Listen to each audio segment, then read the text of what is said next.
what he envisioned back in 1952 has actually occurred, and occurred to, I think, a larger level than he could ever imagine.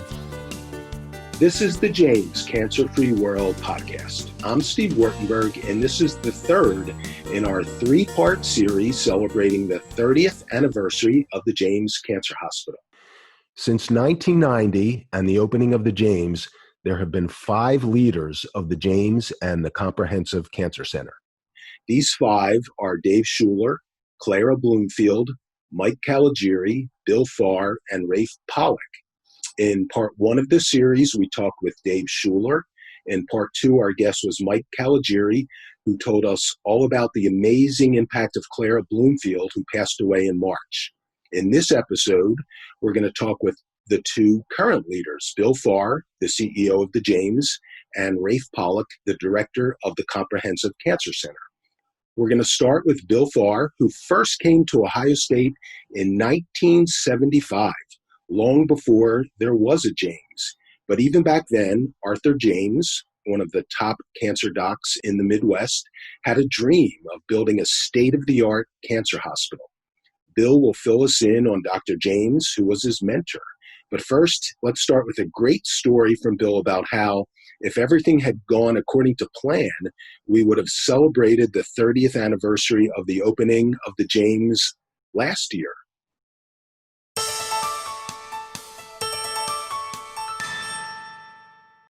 It was scheduled to open in 1989, but about 6 or 8 months before it opened, there happened to be a cold day in December where a window was left open on the top floor, and a very large pipe froze and broke.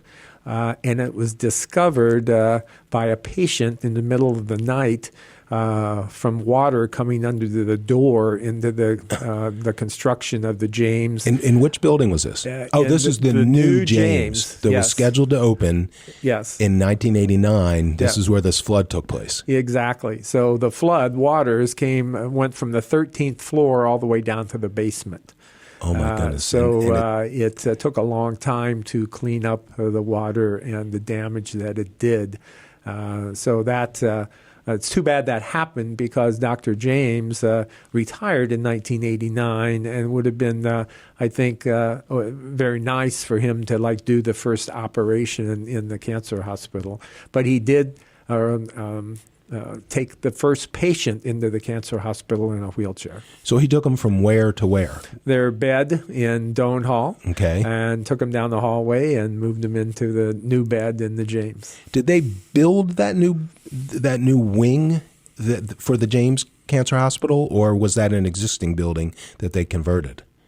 No. The entire cancer hospital was attached to the east wing of Doan Hall, but the entire cancer hospital was a new building. Okay, that's where the pipe burst and all that chaos ensued. Exactly. So you said before I get to that first day of it opening, you said it would have been nice for him to have done the first surgery. Do you know who did do the first surgery there? Actually, Dr. John Minton was a surgical oncologist that was able to do the first operation. Do you know what kind of cancer that was? I do not. Okay. I did not. Because back then, you didn't specialize as much, right? So it could have been a variety. That's correct. We all did sort of all types of cancers at that time. Wow, that's pretty amazing. So let's test your memory here. Describe that first day of when it opened, of moving patients, of moving in, of seeing patients. What do you remember specifically from that day? Well, it was a very exciting day. I mean, we all still had our daily activities to do, but the excitement around the nurses and the doctors, it was really a beautiful building, and the goals and all of us that had taken part in putting this hospital together, working on the blueprints, working on what goes where. So we all had input on the design and the construction of the hospital. So we all of us that were in cancer, and back then there weren't that many, but we all sort of felt like we had the opportunity to take part in life-changing event for not only us but definitely our patients. What was it like in the sense of how many surgical suites there were or patient rooms? I just want to get a sense of the size and scale of it. Well, we had 140 patient rooms in the new building. Single patient rooms? Single patient rooms, although each floor had 2 double rooms at the sort of the end of the floor. And we had 6 operating rooms. One operating room had intraoperative radiation, which was very progressive at that time to be able to offer that to certain patients. Intraoperative means during the surgery. The X-ray machine was actually in the operating room.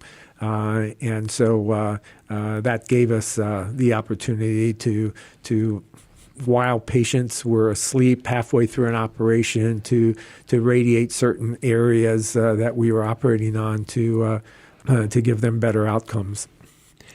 At the time in 1990, it sounds like this was a pretty progressive, advanced cancer hospital. Well, it was. We took all of our combined knowledge to really look around the country and really design and put together what we thought was a world-class hospital to really do what other cancer hospitals such as Memorial, MD Anderson were able to provide their patients.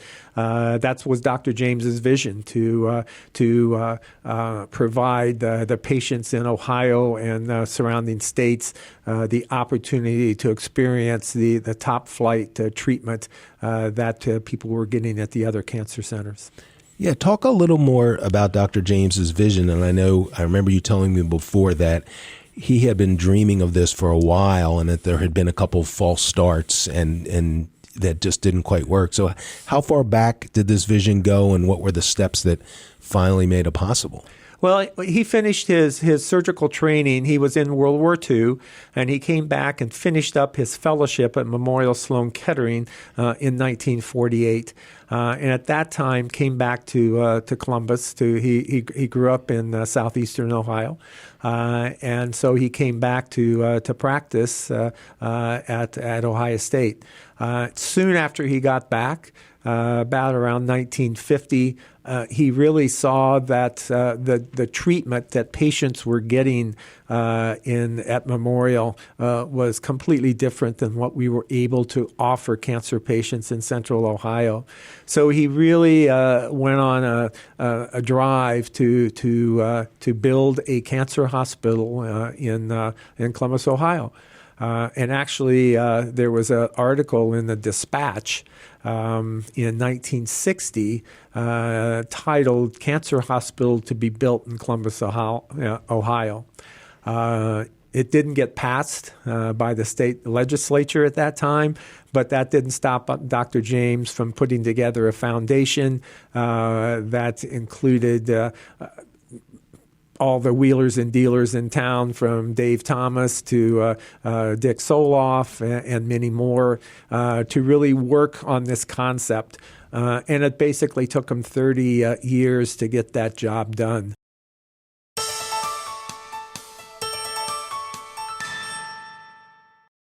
The official name of the hospital is the James Cancer Hospital and Solove Research Institute. So, Bill, tell us a little bit about Richard Soloff. Dick Soloff was another real estate person in town who who became very close friends with Dr. James. Actually, they first met in 1952 when Dr. James took care of Dick's father, who had thyroid cancer.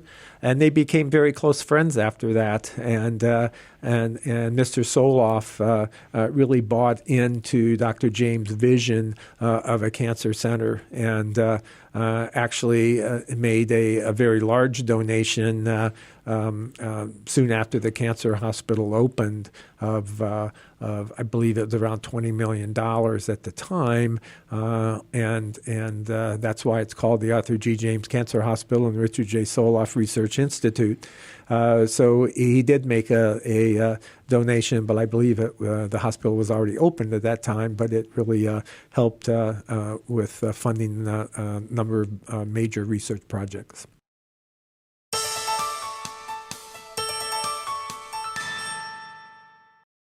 Dr. James was Bill's mentor and eventually his surgical partner. I asked Bill to describe this visionary cancer doc.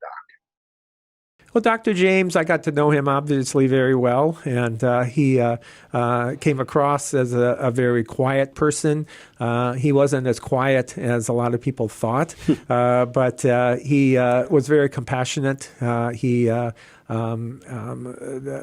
really took great care of his patients, and really had a great devotion to helping them through their journey with cancer, and was very, very successful in that regards. What was his bedside manner like with patients? Oh, it was very, very calming, and really could talk them through issues that they were having, and he was just a very warm and compassionate person.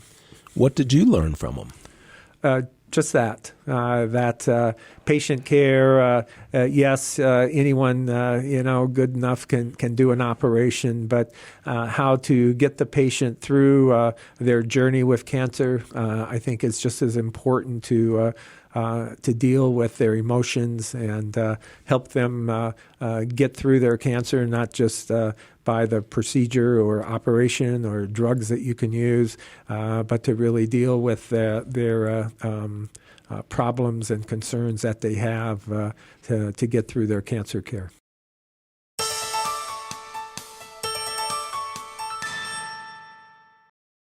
Bill, what do you think Dr. James would think of the new James Cancer Hospital that opened in 2014? Well, I think his reaction would be just amazing to think of the progress that we made at the Ohio State University and commitment to make a difference in cancer, not only in Columbus, but the state and surrounding states. So, I mean, this was his dream to have a cancer hospital just as good as Memorial, just as good as MD Anderson and other cancer centers around the country, to really make an impact on cancer care in the Midwest. And the first hospital was able to do that to some extent. But when the second hospital opened in 2014, and what's we've been able to accomplish that we've already talked about today, I think would really make him proud to know that what he envisioned back in 1952 has actually occurred, and occurred to I think a larger level than he could ever imagine.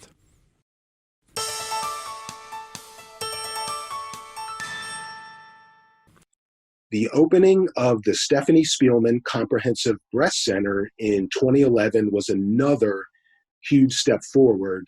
Walk us through the history of how this came about. Well, once the cancer hospital opened in 1990 is when we really pushed for subspecialization. And what I mean by that, up till that point in time, most of us in surgical oncology, for instance, operated on all different types of cancer. So you were one of these people who, from head to toe, any type of cancer, you could do the surgery. Yes. I mean, one day I might take out a stomach, take out a colon, and take out a thyroid and do a breast biopsy. So, and I was no different than most of our surgical oncologists. The medical oncologists did the same thing. They may treat a breast cancer, a colon cancer, and a lung cancer the same day. And once we opened up the cancer hospital, that gave us the opportunity to recruit and become more specialized in one or two areas, which led us to develop what we call multidisciplinary clinics, where, and I think breast was probably the first one that we developed in 1992, and that's where you have surgeons that operate on breast cancer, medical oncologists that treat breast cancer, radiation oncologists, plastic surgeons. We all meet together at one time in the clinic. And that was our first breast clinic. It was on the bottom floor of or the first floor of the old, what we call the old James. And from there, 6 years later, we opened up a breast center at Stone Ridge, which again had many components of breast cancer treatment, but not all. We quickly outgrew that and moved to our present home on Olentangy River Road, and moved into what was eventually named the Stephanie Spielman Breast Center, where we had basically all aspects of treatment, from surgical care to chemotherapy to radiation to plastic surgery to clinical trials to anything that the breast cancer patient needed. We did the major operation still back at the James, but everything else, and still is today, at the Spielman Breast Center. What was the date that it opened? It opened in January of 2011. So this is, to you, this is the equivalent of Dr. James walking into the James for the first time. What was that like for you the day it opened? Well, it was a much lower scale, but still, it was... No, the Spielman is probably bigger than what the James was in 1990, wasn't it? Well, not quite. Okay. But it was very exciting because it was a program that I'd worked on since our first multidisciplinary clinic in 1992, and we had the opportunity to design and really put the multidisciplinary part of the clinic in place. And it was exciting to see a patient be able to come to one clinic visit and see a surgeon, see a medical oncologist, see a radiation oncologist, see a plastic surgeon, and leave that day with their plan of care. I think, and today it's functioning very well. We're starting to run out of space, but I think that type of care, which we now have in many of the different cancer types, that's not breast. But we were fortunate enough to get our foot in the door first and have a separate building. But it's been very successable for our patient care. Was it an emotional day for you? It was. It was because they had a big ribbon cutting ceremony and different discussions right out front, and it was exciting and. A day that I think for many of us was a dream come true. We're going to take a short break, and when we come back, we'll talk with Raphael Pollock, the director of the Comprehensive Cancer Center. A revolution in lung cancer treatment is happening at the James. We're proving lung cancer isn't solely defined by location and stage, but rather the individual molecules and genes that drive it. Simply put, there is no routine lung cancer. That's why our world-renowned specialists put their expertise towards treating one particular lung cancer, yours. At the James, we go beyond the routine to prevent, detect, treat, and cure your lung cancer. To learn more, call 1-800-293-5066. We're back, and our next guest is Raphael Pollock. Raph was one of the world's leading sarcoma experts and surgeons and was recruited here by his friends Mike Palagiri and Bill Farrar. Raph was diagnosed with chronic lymphocytic leukemia a few years ago. I've had the opportunity to get to know Raph fairly well, and he's a very determined and inspiring leader.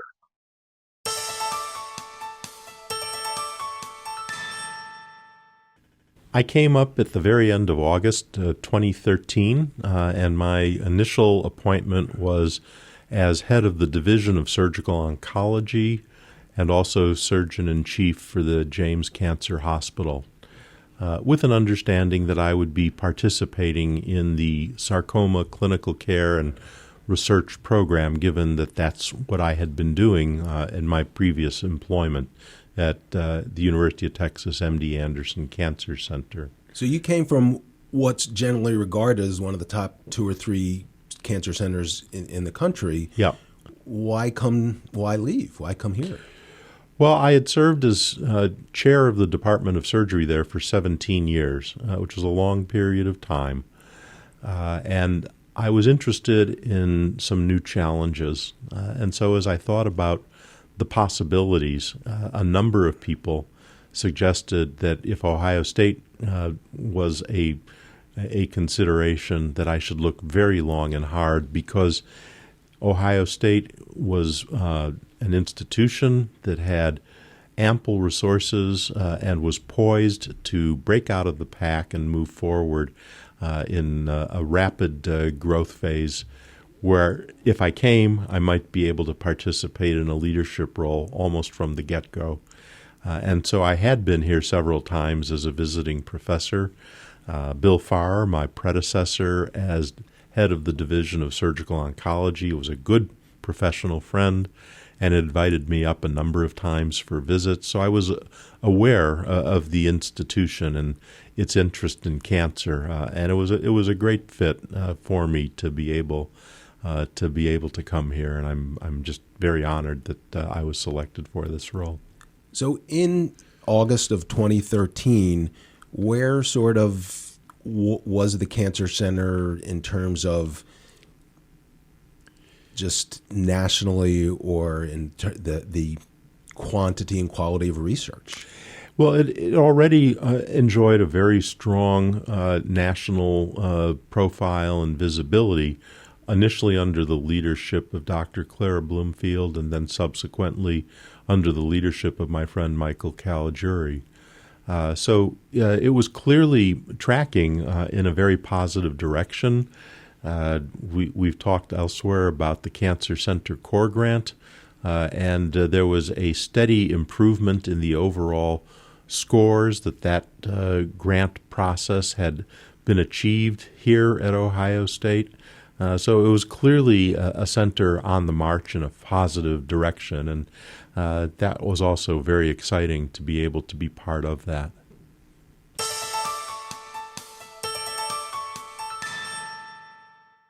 I think it's a fair statement to make that the liquid tumors, leukemias, lymphomas, myelomas, enjoy a national and international reputation, whereas the solid tumor programs, although very, very solid and very, very effective, at that point in time probably were not as visible on the national scene. And so that represented to me a very positive challenge. Could I help contribute and bring these programs to a higher level of excellence and visibility? Have you? I think so, yeah. I mean, we have a ever-increasing patient volume. The new James opened in 2015, and that has been essentially 95% occupied within 30 minutes of it having been opened. There's a tremendous pent-up demand. The percentage of patients from outside of Columbus and outside of Ohio continues to increase. So all of these speak to the reputation that the center enjoys, which is one of positive trajectory. How big an impact was the opening of the new cancer hospital in bringing you here and bringing other people here and expanding the reputation and quality of care? Well, the James Cancer Hospital is the largest cancer hospital that is part of an academic medical center in the United States, and it's the third largest cancer hospital overall. So at that point, it was definitely a very positive force of attraction to me. But I was also very interested in being in an environment, having having spent 31 years at the University of Texas MD Anderson Cancer Center, which is what we call a freestanding cancer center, although owned by the University of Texas, it exists as an entity unto itself.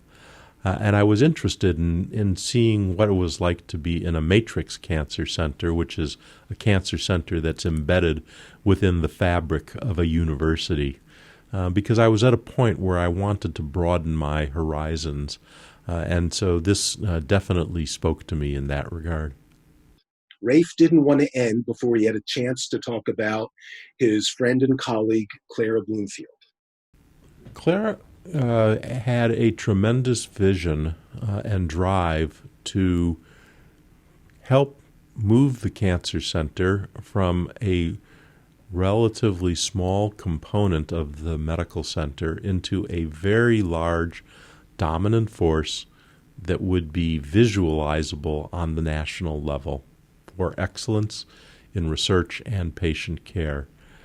And she worked closely with Dr. Schuler to help build this remarkable research and clinical care engine, bringing the pieces together, creating the connectivity with the Columbus community for philanthropic purposes writ large, connections within the university as a whole. And so we definitely owe Claire, as well as Mike Caligiuri, a very strong debt of gratitude for what they were able to create over a 25-year period of time.